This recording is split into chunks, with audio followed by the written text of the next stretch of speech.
Sabi ni Dizon. Sabi po ng Pangulo, ihinto muna natin yung pagnanakaw. So parang may inaamin, no? Na nagnanakaw nga at pinapahinto muna? Dahil dito, may matinding tirada si Kiko Barzaga. Alamin, panoorin at ikaw na ang humusga.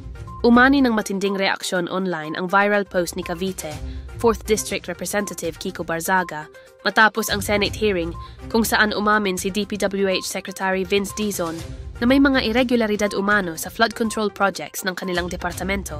Sa naturang pagdinig, sinabi ni Dizon, sabi po ng Pangulo, ihinto muna natin yung pagnanakaw. Agad namang bumanat si Barzaga sa social media. Kailan pwede magnakaw ulit, New Year?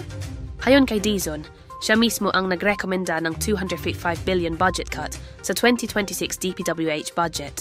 Dahil sa mga proyektong hindi na plano ng tama at sa ilang kaso nakasama pa sa bayan.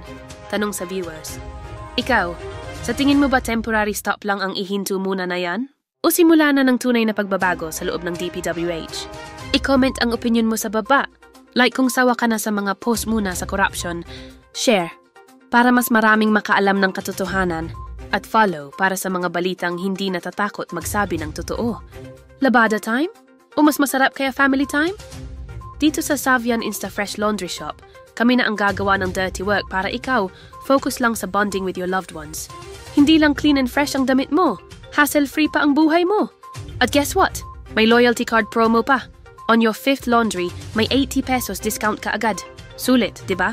Visit us at Building 8A4, Bahay Caridad, Bayani Street, Quezon City. Tawag o text lang sa 0949-136-1539. Savian Instafresh. More time sa saya, less time sa labada.